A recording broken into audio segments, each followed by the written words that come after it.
Chicken jockey!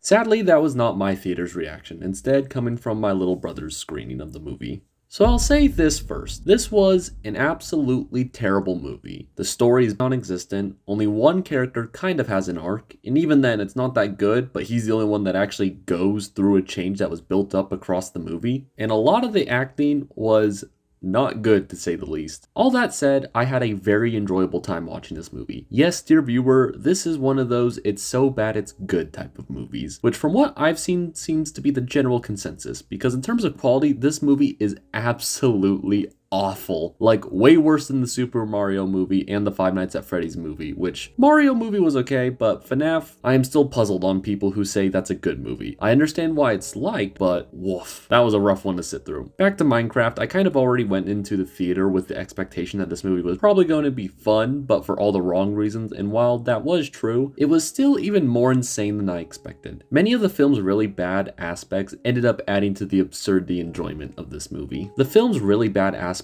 added to the absurdity and the enjoyment of this movie. The writing felt like it was written by ChatGPT at times, especially the emotional scenes, which were probably the hardest laughs for me. There is so much over exposition in this movie, and I'm not even talking about Steve, who says the name of every single item in the movie, because that's at least delivered in a funny way, making it very memeable. But the first line from the sister is, "I know you're sad that mom died, but I think this move is going to be good for us." Followed immediately by each of them holding a specific item of their mom, with one of them being a picture with all of them in it, or the other one being a treasured item that on the bottom says, "Love mom." Like we didn't just get this information in the scene right before. Or if someone crafts a very obvious item that even non-Minecrafters would know what it is, and then Steve goes, "Whoa, you just crafted a blank." To the movie's credit, there are some actually really funny and well-written jokes. I mean, at least 7 solid jokes I can think off the top of my head that made me laugh unironically. However, most of the film's comedy comes from the cringe. But even then, there are some really cringy parts in this movie that hurt. Specifically, the whole final battle scene. I was cringing really hard with how seriously and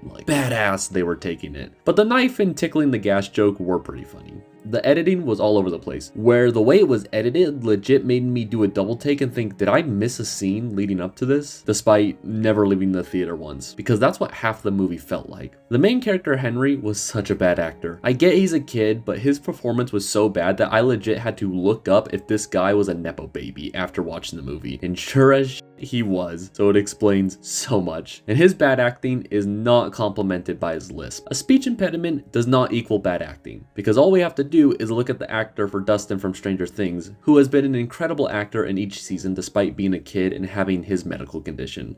But man, when you try to have these already bad lines of dialogue being delivered from such stilted acting with a lisp, it does result in me absolutely dying at every intentional, serious, or emotional line from this kid. I'm sure he's nice in real life, and let's face it, he's already a part of one of the most successful video game adaptation movies ever, and his family has been long involved in the Hollywood industry, so he's already doing way better in life than the vast majority of people. The funniest exchange for me is probably when Jason Momoa is going, "Listen kid, I know it looks like I have it all together, but the truth is, I don't have any money, and I don't have any friends." And the kid, dead serious, goes, "I was your friend." I was dying at that exchange. So even though I'm ragging on this movie, and trust me, it's genuinely a terrible movie. Not an okay one, not a bad one, terrible. No ifs, ands, or buts about it. It's still a very fun watching experience, especially with friends. And hey, it got me to buy the Minecraft movie meal from McDonald's, so this movie was successful in that sense as well. I'll also say that my theater was full of families with kids, and it was very sweet and wholesome to see these kids wearing their Creeper shirts or other Minecraft shirts and have their Minecraft plushies with them, and seeing them have such a fun time with this movie. I can appreciate this movie in that sense.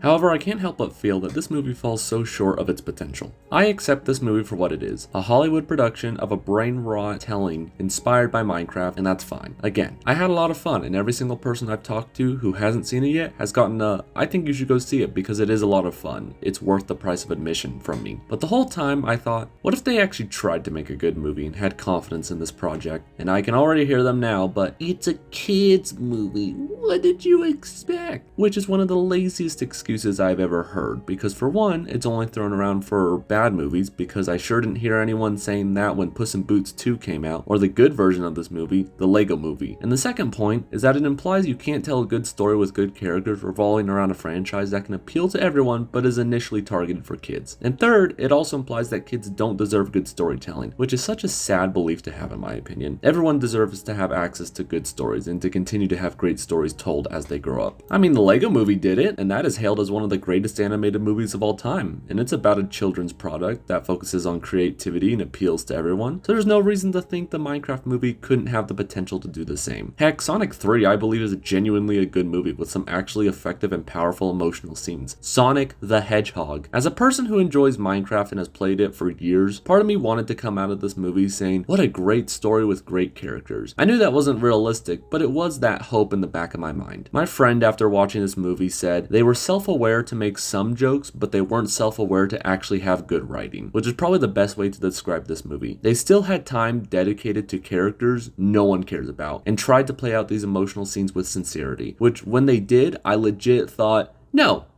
you did not put in the work to pull this crap in a movie where Jason Momoa and Jack Black 69.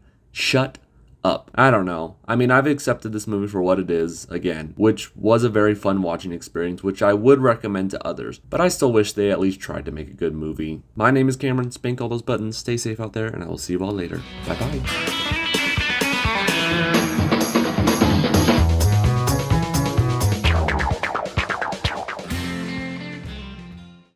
I'm Alex, by the way. Yes! Yes! Alex!